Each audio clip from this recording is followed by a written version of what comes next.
Hello, hello, hello. Hello, hello. Welcome to the Flow Up. We are getting started. Hold on, let me get my recording together. Oh, wait. All right, sorry. All right, we're in business. Welcome, everybody. This is another episode of the Flow Up Podcast, a healing space that contributes to self love and self healing practices. I am your host, Jerrell Simpson, and this is a really special episode I have for you today. I am so excited to have with us Nubia Henderson of Kids Jam Yoga. Listen, y'all, this show is all about how to do yoga with your kids. We got quarantine going on. We have kids spending more time at home, added levels of stress with the family and the kids with COVID and what's next and all the new changes. So I thought it would be a perfect time to have a conversation about how we can access yoga with the family, make it natural, make it fun, and add it to our own family practices. So with us is Miss Nubia Henderson, founder of owner of Kids Yoga Jam here in Chicago. Thank you for being here, Nubia, first of all. Thank you for having me. This is exciting. Yes, it is. We've been friends for a while, and I've been wanting to have you on the show for a long time to just talk about yoga and kids because I know that that is a whole thing. And it just felt really purposeful to have this conversation now. So when Yes. you reached out, I was like, I literally was just thinking about you because I'm like, I'm at home with my kids and my son plays his video games. My daughter is doing the same thing. I'm doing my work. And the days just catch up with us. And I'll say, okay, we're going to do yoga Friday night. And it's just like something that I always push to the back burner. Yeah. So I wanted to talk with you to just get inspired about doing yoga with kids. But first, I want to know like what got. Can you talk a little bit about your yoga journey and how it started? Because when I was in yoga teacher training, we briefly talked about kids yoga, and I remember the instructors were like, that's a whole thing. Okay, that's a whole nother thing. We literally spent 5 minutes talking about kids yoga. Wow. Maybe I'm exaggerating, but it was just like that's its own thing. So I wanted to hear a little bit about your yoga journey and what made you niche down to kids yoga. That's a great question because in my yoga journey, no one talked about kids yoga, and I definitely didn't know that it was a thing at all. Um, so let me think. It's 2021. So I've been teaching yoga almost 12 years. I've been practicing yoga since 2006. I don't know how many years it is. So when I went through my training process, I was teaching at studios. I got cool opportunities to be in commercials. And it was actually like the recession was going, or the first recession, as they call it. And I ended up moving to Atlanta. And so I was teaching even more. And one of the opportunities where I got to teach was at this sports camp for teens. And it just felt really good after that. Mm. It's kind of like you just know you're supposed to be doing something because um, if you practice yoga, they talk about Ayurveda and the doshas. And my dosha is Vata, right? Mm. So Okay. I'm the yogi that's like coming in class. I'm rolling out my mat right before the teacher, says, let's bring our palms together. That's the yogi. Right. And I have that playful energy. And it just felt good to me to teach kids and for it not have to be so like strict as that has become the culture in some studios. And Mm. you know, it was just about being and being present. And what am I learning? And what am I bringing? What are we exchanging? How can we have fun? And so I think it was just innately the feeling of me knowing Mm-hmm. that because it resonated with, who I was. So it allowed me to, one, still do my work, but it allowed me to also fully show up and who it is Yeah. I'm called to be. So after that, I just knew. And it wasn't just that, like, after that experience, I also, so at the time when I started teaching more yoga in Atlanta, I was in production. And so it was really a part of like the big shift of like, how do I put all the things of me and who I want to be? Like, how do I put it all together? Mm. And, it was to teach, and I loved kids. And so teaching kids yoga wasn't immediately evident as like, this is going to be my career. It was more like, I know how to do events. So I'm going to put together a kids yoga conference event and I'm going to do all this stuff. And in the middle of all my plans, well, God's plan happened and I have my, Mm. right? Yes, I have a baby. And Yay. yeah. And so that I feel like really just solidified me wanting to teach yoga because I felt like it was so important. It was so important then to impart the thing that I felt like I was missing and that I needed.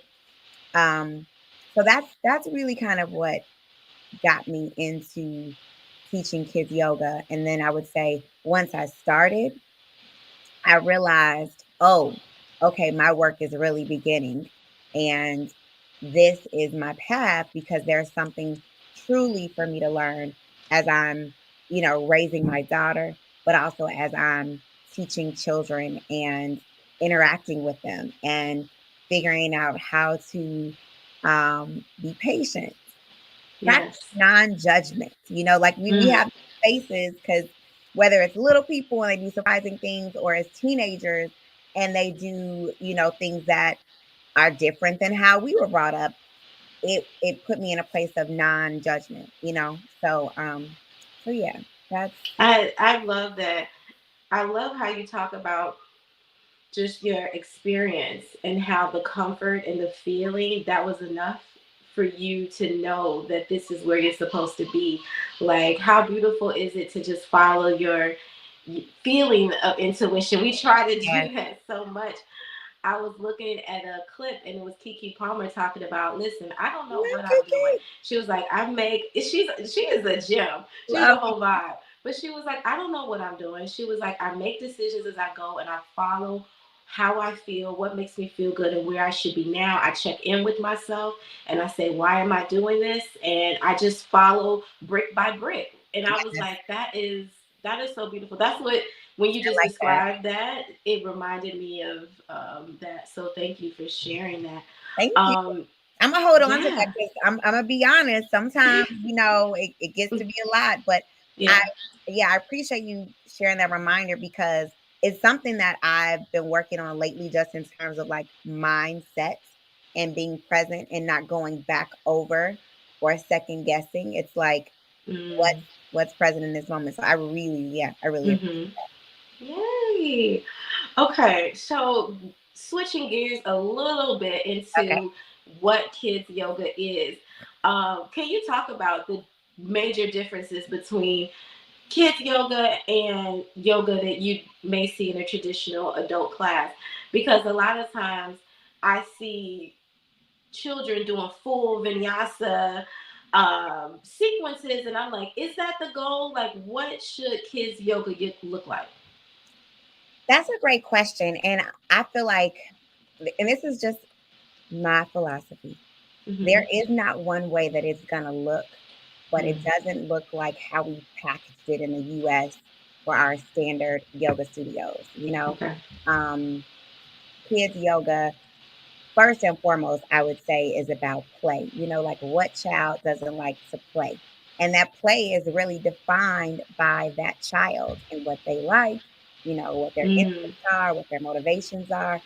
And so that's a key element of children's yoga is that play. Mm. And if you Mm.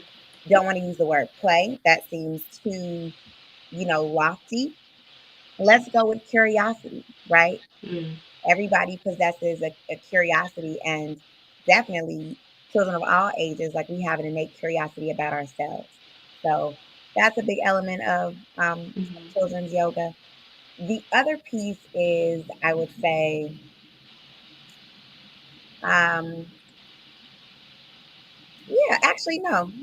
Playing Okay. Yeah. yeah, I was gonna say let's that's. do it. I was gonna say We'll that leave it that there. that Yeah. works. Yeah. I get it. I get it. What are some of the benefits of doing yoga with your kids? Some of the main benefits, look, I wrote down a note. Okay. Play, of course, is a major component. Also, connection. When you tap in and you connect to your inner child, it allows you to be able to hold greater space for your little one. Mm, And it also just helps for you to be able to spend that quality time and literally, yeah. um, connect with them, understand how they express their feelings, little nuances as it relates to their behavior and how they interact with their environment. So that is key. And that's important because it also helps with their self regulation. Um, Mm, and this actually ties into what you asked earlier. I would say a big element that's different in my kids yoga classes that I teach versus the standard one is, the high energy moments and the low energy moments and creating that balance. Whereas adult yoga classes, there's more of a progression, like we're building up. Um, okay. and I guess in a sense we're building up to a peak and then we're coming back down. But kids Mm, yoga classes are similar in that way, where they have, shorter bursts. So we're gonna see what it is to take our energy up, and then we're gonna practice taking it down. And so the rhythm, if I create a visual, will be yeah. like a wave. They learn that on their own. Wow. Yeah, That's so cool. And I think that that kind of mirrors the energy of a child anyway. They have these high peaks and these low peaks, and they can go in a short period of time, yeah, transition from one high to another end. So I think that that is a cool way to just match their energy because absolutely. you have, parents who are like, my kid goes a mile a minute, how do parents who may feel like their child won't sit still for yoga, like what advice can you give for them, for people who may be like, okay, my kid is not going to do that? Yeah. They don't expect them to sit still. I always tell parents that, like, I, as a teacher, I'm not expecting any child to just sit perfectly on their mat and not move. I fully Mm, expect them to be active. And being active is different, of course, than being disruptive, but that can also happen. And in mm, instances where that happens, in a fun way, I'll lay out, I would say sometimes guidelines. More often it's in a school than a regular family class. But as an example, I could say, we're all on our magic carpets. Let's make sure we have glue on our bottoms, and we're gonna sit on our carpets. Um, unless we have an opportunity to move around. And so if I know I have a class of movers, then I'm gonna work with that, right? mm-hmm. Of course, to teach self-regulation, we've got our magic carpets, our glue is on our bottoms, but then I'm gonna allow us to fly around. We're gonna travel on these mats, and then I'm gonna count us down and we're gonna come back to our seats. So or our mats. So yeah, it's little by little. And sometimes it's closeness, that proximity, that connection, and just checking in to see what's needed. If I'm working in a school, right, it's different than me working with my own daughter. So then I really do have to kind of check in and see what their temperament is, see if they need something, they need extra support. And then I've got to build that level of trust and connection with them because I'm not their parent. Mm, So yeah, it's a process. It's a lot. It's a different challenge than an adult class, but it's one that I really relish in because I feel like it's very heart centered. mm. Um, yeah, It is. It's really special to see or to watch children having so much fun and being free. I know I had a small experience teaching in Harvey Public Schools with children, and everybody was surprised at how engaged the children were. And I'm like, all we have to do is just give them the space, let them express themselves, especially when they're spending so much time in a school day at a desk and following orders and sitting up straight. It's like, this is all they need. And I just love the analogies that you have. It just speaks to your experience so well with the Oh, magic carpet and the glue on the bottom. Because I'm like, oh, if I had glue on my bottom, I would stay in my seat. It gives those, fun visuals. And I think it speaks to also kids liking directions. They do want to follow directions. And it sounds like you just have fun, creative ways for them to do that. So that's so cool. yes. Um, You have to have fun. Fun is the key. That's why I said mhm, play, curiosity, because there are just going to be moments where there are challenges and you have to be able to be flexible and adjust and be creative. mhm, mhm. So, what are some things when you talk about adjustment? What are some things that you can do to get maybe teenagers or older children excited? I think little kids, are easy to lure with glitter and ribbons and magic carpets. But what about teenagers? Like, how can you get them excited about doing yoga?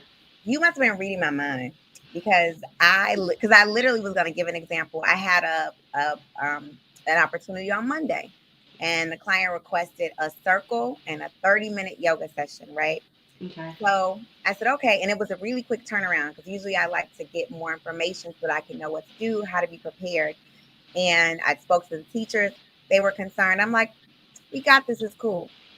When I tell you, I, as a teacher, will prefer children that um, are almost like talking out or acting out versus being like silent.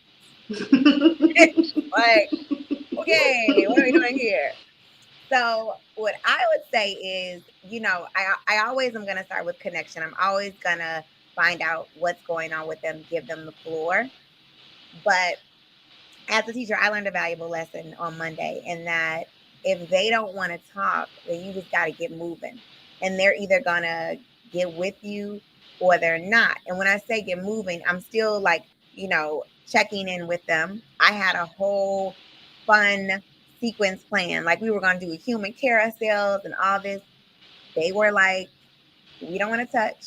Not a problem. Mm, You know, we're doing our sun salutations. They're like, "Oh, this hurts." Cool. We'll just stay on our mats. So I'm still mhm, checking in and I'm still vibing, but I had to keep it moving. And a young lady who was sitting directly to my right, I mean, she was extremely quiet, passed on the circle. All the guys were gamers, but they were actively participating. mm, And it was because I think, teens, they still know they innately need to breathe. They want to move. They want to try new things. So I say get with it, and offer some challenges. Older children are a little bit different. So sometimes you can hold movement. So we did some plank holds. I infused a lot of positive affirmations. And so I think that's really the key when it comes to older kids. Connecting with them, hearing what it is they need, asking questions, and being responsive. While affirming and offering challenges. So that's what I would say with the teams. okay, thank you. That's really good advice. I like how you go to connection because it's preparing you to be open to Yeah. see what is it that is resonating, what isn't resonating, and you can be mindful and move from there. So it sounds like you have like a lot of tools in your toolbox. Yes, yes. And you know what, I also want to share this because after sessions I take notes, and this was crucial. And I was like, oh, I'm going to tell people this because I checked in with the students. A key reason to also why they were so non-responsive. We were meeting in the morning. They needed to eat. Mm. And so, as a yoga instructor, no, I'm Mhm. not going to offer you hot Takis and Doritos. Mhm. But that's what the client had available. Nice enough it was for her kids. I was like, well, yeah. And so forget the yoga poses. I've got to figure out how to meet these children's needs. And so I Mhm. said, I'm like, yeah, let's take a break. Let's take a bathroom break. Let's get these Doritos and hot Takis going. Let's get something Mhm. because if you're hungry, right, and you're meeting someone new or a new experience, you don't really want to engage with that because your Right. first need is, I need to get food in my belly. And that's where your mind is at, right? Mhm. Forget how it's not processing even what's happening, but it's on meeting your direct needs. So that's another key piece I would say. You know, teens, even little kids, Little kids are a little bit more vocal when they need something, but make sure that the teen's basic needs are met. You know, when you check in, because I think that will also help with the connection piece.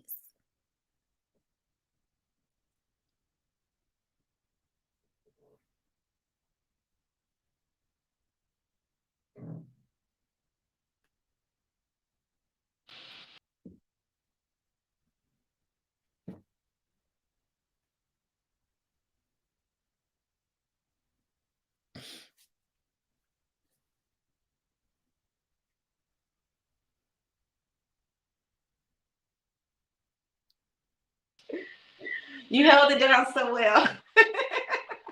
I was like, I'm just gonna see her You're smile. like, I'm just gonna look and smile. I love it. That's a professional right there. Oh, I love it. Thank you, Nubia. This has been so fun. Um, okay, so let me go into my next question. I was checking out like common questions from what people are Googling about kids Mm, yoga.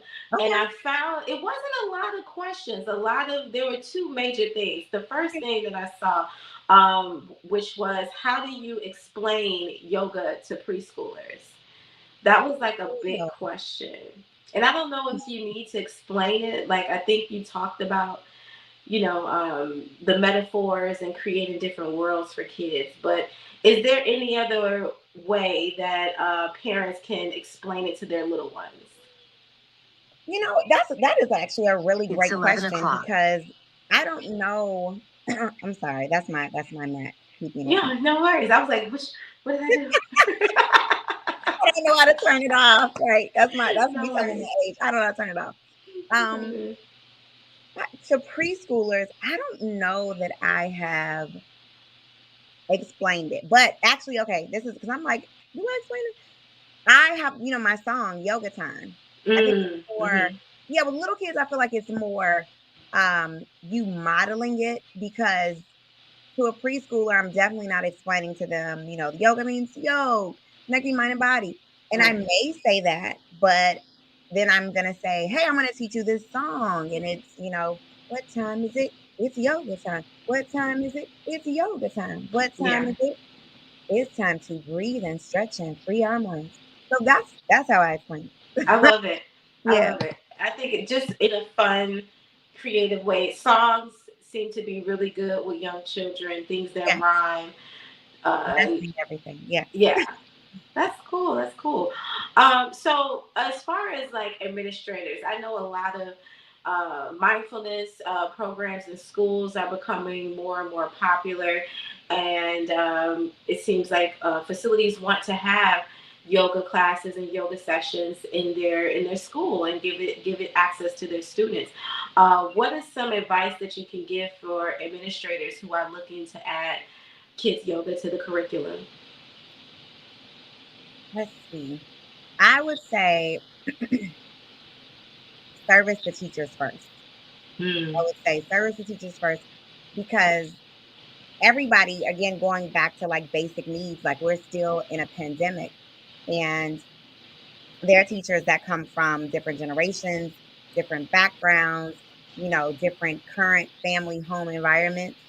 And they have a lot that they are dealing with before they come to school. So, as much support as Mm. schools can provide the teachers, the better, because then that will allow them to hold space for the children with what they're coming to school with, right? Um, just like having an agenda and then just adding yoga in the agenda or thinking that it's, like a big band aid, I think is not, Yes. it's not Yes. fair. Yes. Yeah. I'm so Yeah. happy you said that because I remember when I was teaching in a school and it felt like that's the approach they had towards yoga being a band-aid. I think I may have literally used that like, okay, this is gonna fix everything, do yoga. And it's just like, they would just snap their finger and it's like, yeah, that's fine, but there's a whole structure that's in the school that kind of goes against the structure of yoga. Yes. Like, especially when you try, like, they had yoga replace gym. So I had a gym teacher working with me, bless his heart, but he was kind of standing over me and like as I'm doing my class, he's telling all the kids, "Okay, get on your mat, get in line, stop fidgeting." And I'm just like, I had to tell him like, "Hey, that's fine.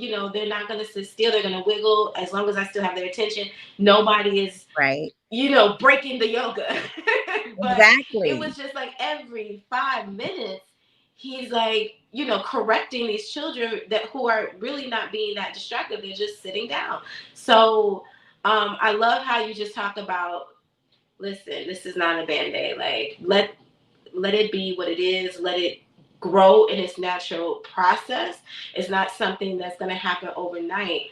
I think people do need to adjust their expectations when it comes to like yoga working with their kids. Yeah, and I think too, and this is just in general, it's not even about yoga, but in dealing with the school system, I feel like the reason that yoga is so crucial for our children is for them to develop their own self-awareness and for people to understand that the practice is self-regulatory and self-regulation Mm, can occur on command and from external forces or pressure. It happens intrinsically when you feel safe yeah, and supported and you're aware of one, what's happening in your body in relation to your environment. You know what I'm saying? And being able to access tools to help you feel safe and supported in your body.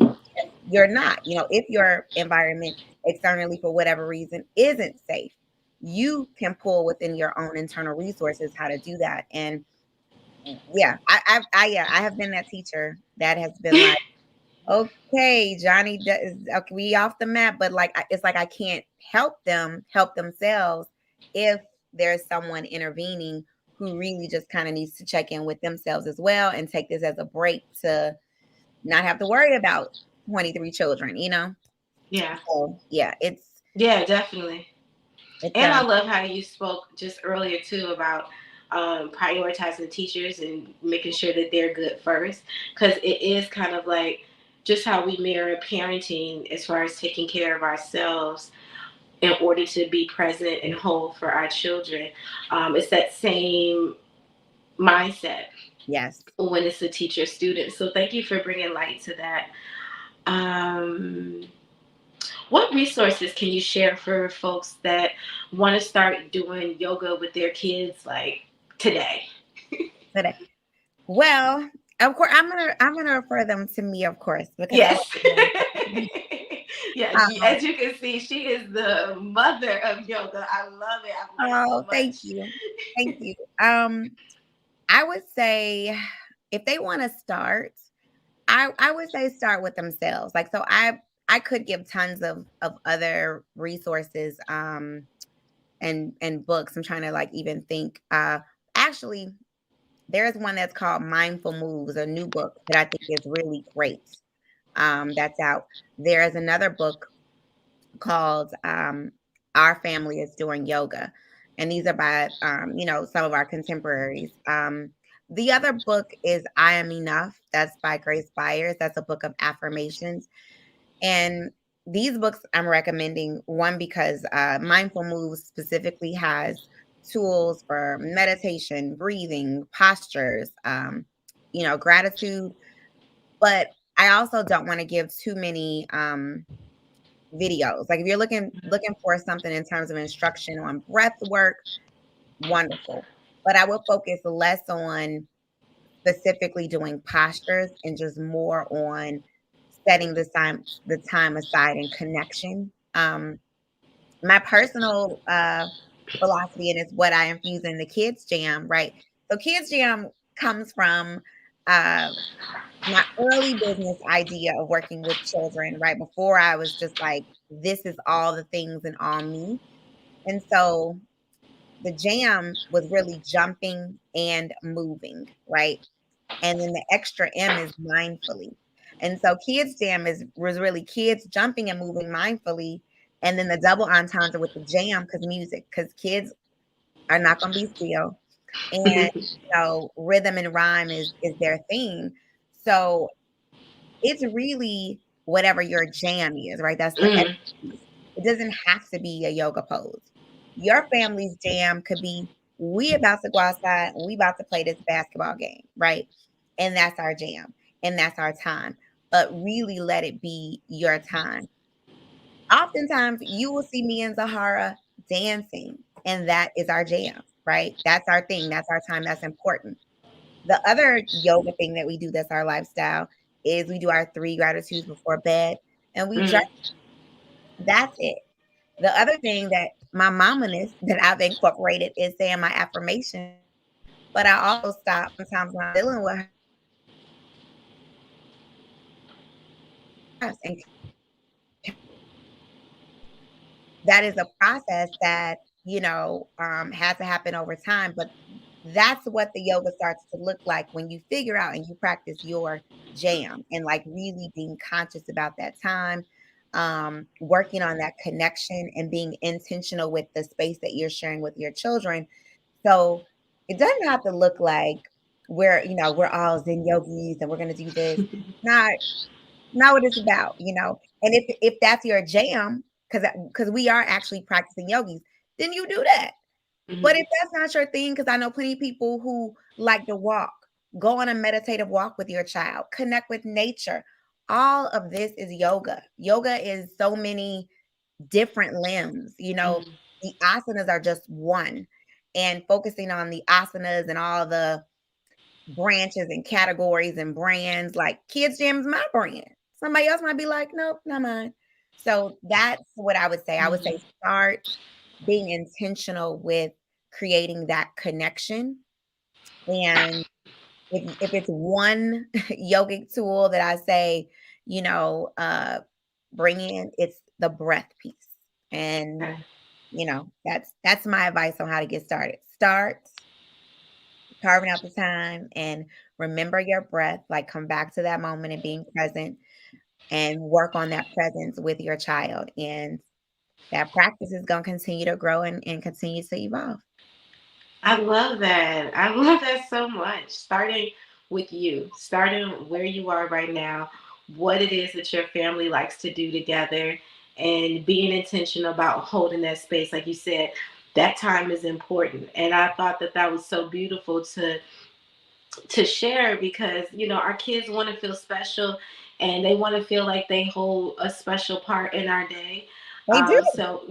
So when you say, hey, this is our uninterrupted time, this is just as important as me going to work or just as important as me running my errands and things like that. Our time holds that more importance, and like you said, we're mirroring exactly what we want them to do with their lives, prioritizing time for themselves and for their peace amongst everything that is going on. So Absolutely. beautiful.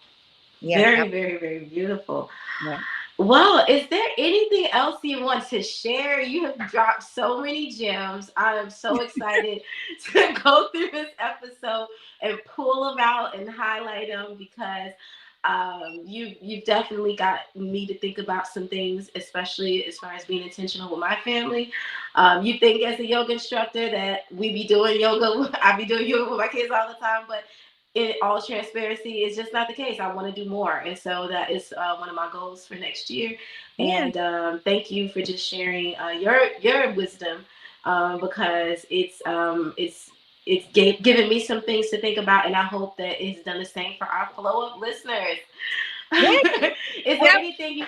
Yeah. Oh, I was gonna say, I want you to be so gentle with yourself because since I have, Oh, thank you. watch from afar, yes, you are practicing yoga. You are. But I know what you mean. And like, you want to get into the poses and the fun of it. Yeah. I get Yeah. you. Yes, you Thank are doing you. I amazing. do. I do need to be gentle with myself. You're right. Yes, yes, yes. So anything else you want to share? Tell the people where they can find you, where they can connect with you further, especially for administrators here in the city or however digitally if you offer services. Just how can people connect with you and learn more about what you have to offer? Thank you. Yes, I definitely would say one more thing that I wanted to add because and Yeah, you touched please. on it a little bit in terms of what we can do as parents, but I really found like the self-care piece for us. So the family time uber important. Our time is uber important, and our kids knowing and seeing that we take that time is uber important because Yes. that also teaches them about what it looks like to cultivate a practice, of self-care and self-awareness. So, wanted to drop that there. And on that on that note, yeah, Yes, you have to put the exclamation point on that part. I get yes, it. yes, That's the highlight. the highlight, period. Um, Okay. so So how I can people get in contact with you? I can be reached at www nubialivesyoga.com. There'll be a link there for you to connect on our website and to put your email. Also on Instagram at Nubia Lives Yoga, and at Kids Jam. So, Yes, and yeah, also Facebook at Kids Jamm. and Facebook at Kids Jam. Yes. Connect with Nubia. She's a very warm spirit, very easy to talk to. As you can see, lots of information as well. So definitely stay connected. I'm excited to see what 2022 has for Kids Jam and everything that Nubia Lives Yoga has to offer. Thank So you. thank you so much for taking time to talk to us. And any lasting words?